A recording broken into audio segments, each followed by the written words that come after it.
Hey English 112, it's Miss Brewer here for your week 3 video lecture. So we will be doing our last grouping of poetry this week. So this will be our last week to engage with and examine new poems. I'm also going to review MLA with you guys. I'll go through the PowerPoint that's in Moodle and just kind of remind you of basic MLA format expectations and academic and formal writing expectations as we prepare to write our paper, start beginning our papers next week on analyzing the poetry that we've read thus far. So just kind of to go over what you guys are doing this week.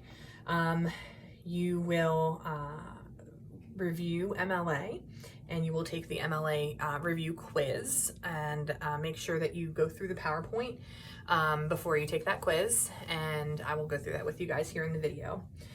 This week's poetry assignment is a little bit different. So just like last week, my suggestion to you is to participate in the discussion forum first. So again, for the discussion forum, you'll be talking about last week's poems.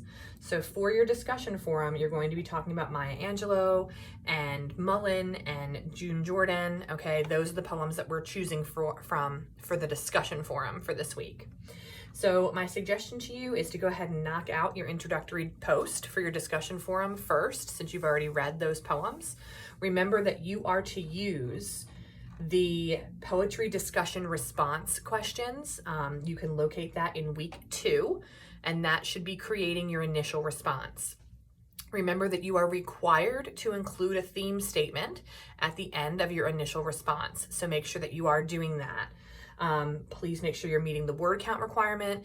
If you're quoting the poem, that's fantastic. You should do that. When you quote the poem, make sure you include a parenthetical in-text citation. You should only need to use the line number because you're only talking about one poem, so we should know the author's name. You should already mention that in the poem, in your response. So start with that. Go ahead and knock out one poem. Make sure, again, because it is one poem, that you are looking at it in depth and that you are answering all those questions from the poetry discussion response page from week 2. I would knock that out first, and then we can go ahead and talk about the poems for this week. So this week's poems are a little different. You are looking at spoken word poetry. You also have a required assigned reading to do. You may find it more helpful to read first chapter 3 and then watch the poems. So you can see at the bottom of this week, the PDF, it says required reading, chapter 3. Everyone will be required to use this particular chapter in your paper. So you'll have to have at least one spoken word poem when you write your paper, and you're going to use chapter 3 to help you analyze it. So my suggestion would be go ahead and read chapter 3 first, and then go back and look at your poems. So the poems for this week, again, are spoken word. So my suggestion, first of all, make sure that you pay close attention because not all of them embedded. Okay, a lot of them did, but not all of them embedded. So you have 3 poems that did not embed here, and it says, watch this first. Watch that poem first. All right, Sarah Kay's TED Talk, If I Should Have a Daughter. Make sure that you start with that because she kind of talks a little bit about creating poetry in that. So that's a nice place to start. And then what you'll notice is that I've paired up these poems kind of in regard to theme. So Clint Smith's poems, he's my favorite. So you have 2 poems by Clint Smith.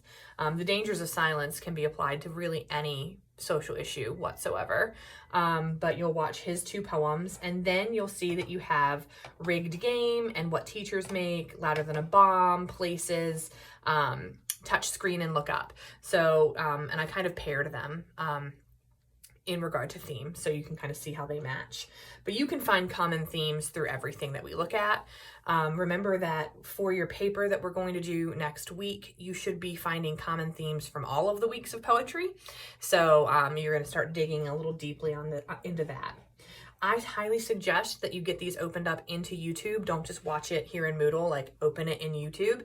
Turn the captions on so you can really pay attention to the words that these poets are using. You may need to watch your chosen poems a couple of times. I'm not saying you need to watch all of them a couple of times, but the two that you decide to analyze for your journal and then the one that you decide to analyze next week, you may want to watch that more than once. You will find, I think, that these poems should definitely succeed in evoking emotion, which is the purpose of poetry. So after you've completed chapter 3 and after you've watched all of the poems for this week, then you will complete journal 4. You're talking about 2 poems this week. 2 poems this week, all right, for journal 4. So those are your assignments. I want to talk really quickly with an MLA review with you guys. So I'm going to go ahead and open up this PowerPoint. You may want to open it up and follow along with me. Okay, so quick review, and again, you learned this in English 111, so this will be a quick review. If English 111 was a long time ago for you, then you'll want to spend more time in here. Also, for everyone, Purdue OWL is, and I believe there's a link for Purdue OWL in this PowerPoint. Yep. Purdue OWL is your best friend when it comes to academic writing and formatting. So utilize Purdue OWL for MLA format, utilize it for APA format. If you have questions, if you need information, Purdue OWL is where you will go for any formatting and research questions that you may have as you're working. So MLA format with the basics. Your papers should be in 12-point Times New Roman font. It should be double spaced. There should be a header at the top right of every page. Your header has your last name and your page number. There should be a heading on the first page only at the left, and that should be your name, my name, the course, and then the date. And the format for the date is day, month, year, with no punctuation. So today is the 25th for me of May, so I would do 25 May 2021, no punctuation. Your title should then be centered. It should be the same font, Times New Roman, 12-point, no bold, no underline, no italics. If you use a title like of a writing, like a poem or something in your title, then you would, properly punctuate it, which again, poems are punctuated with quotation marks. Again, Purdue OWL is your best friend. Use it, check everything that you're doing to make sure that it's falling into the proper format. We are required to use in-text citations. MLA format uses parenthetical citations. What that means is you're putting parentheses within the text. So whenever you paraphrase, summarize, or directly quote from a source, you need to give credit to the author, and you do that in parentheses. So what goes inside of that parenthetical citation? This is very important. On the quiz, I'm going to ask this question to you, and the answer is the first word or couple of words from the works cited page. The answer is not author's last name, page number, because sometimes there isn't an author. Okay, so we need to make sure that we know that we use our works cited page to create our in-text citations. Okay, so when you have your full citation, whatever those first word or couple of words are in that citation, that's what you're putting in your parentheses. So if you have one author, then it is just author's last name and page number. But maybe you have 2 authors, okay? Maybe you have 5 authors. And if you have 5 authors, then you would need to use the words et al., which means and others, okay, to show that there's more than one author. So like you would use the author's first name and then et al., okay? You can see the example here. So if it's just one person, then it's their last name, page number. There is no punctuation inside of the parentheses, no comma, no P period, nothing. Last name, page number. Or if you have, let's say, a website and you don't have an author's name, then you would put whatever's listed first, the first couple of words on that full citation, which would most likely be the title of the website.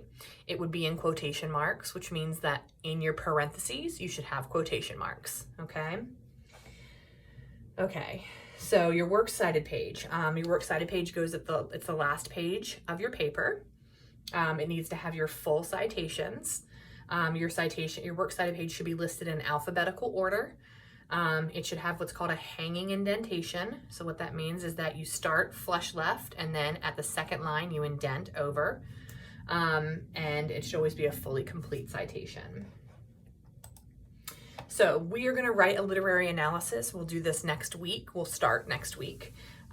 When you write your literary analysis, when you have your additional sources for research, which I will talk about this in next week's video, you are only allowed to use a library database. So for this paper, I should not see SparkNotes or SparkNotes or what is it, quotes or anything like that. I should only see scholarly articles from the LRC. No websites, no blog posts, nothing. On your works cited page for this paper, you will have 3 poems and 3 articles listed. That's it. Well, 2 articles in chapter 3. And I will go over why we use ProQuest and NC Live next week. I'll show you how you get your full citation. It's already done for you. And make sure that we're going to cite, and this says the play, but that's from when we read a play. You guys are going to be citing your poems. You're going to be citing chapter 3, and you're going to be citing 2 scholarly articles. Okay, so you're going to see some questions on your quiz from formal academic writing. So our expectations for an academic paper: no personal pronouns in the paper. No you, no me, no I, no we, no our, none of that.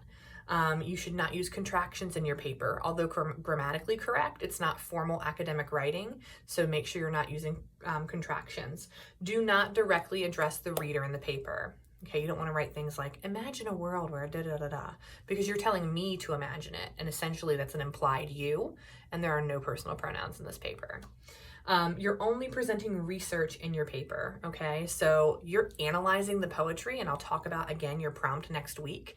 But you should only analyze the poetry with your brain and the scholarly articles that you've read for the paper. Really important, it's just kind of bad writing at this point in time. Do not end your paper with in conclusion or in summary or anything like that. You don't need to do that. Whatever you write after the words in conclusion, that's your concluding statement. Get rid of in conclusion, get rid of in summary, get rid of all in all, okay? We're gonna up our level of writing here in a second level English class. Do not ask questions in your paper, just make statements. You need to spell out any numbers and symbols. Numbers under 100 and symbols. That's for MLA format. I'm going to leave the expectations continued. We'll talk about that next week when we actually talk about the paper. You will not see these questions on the quiz for this week. And the grading criteria we'll talk about as well next week. And then you have helpful websites. So Purdue OWL MLA, the library database, and guys, we have got to use Grammarly when we're doing papers. When you're doing any assignments, really you should be using Grammarly before you turn in anything to me, really. So for your quiz, you're going to be asked questions in regard to MLA format and formal and academic papers, okay? Basic MLA format, formal and academic papers. So your agenda tells you exactly what to do. The attendance assignment for this week is the quiz. All right, so make sure you complete your quiz. That is your attendance assignment for this week. And then once your quiz is done, make sure you're getting your forum done. Make sure that you read and annotate chapter 3 and then look at week 3's poetry. It will just help deepen your understanding of the poetry. And then your journal 4 is on the spoken word poems. So again, discussion forum on the written poems from last week: Maya Angelou, June Jordan, Mullen, and I think Tata Oliveira. The journal for the spoken word poems from this week. If you guys have any questions, feel free to shoot me an email and I will get back to you as quickly as I can. Hope you guys enjoy these poems. They're some of my favorite. Remember, even though it's spoken word, still look for the, metaphors and alliteration and all those poetic devices that we look at in written poetry.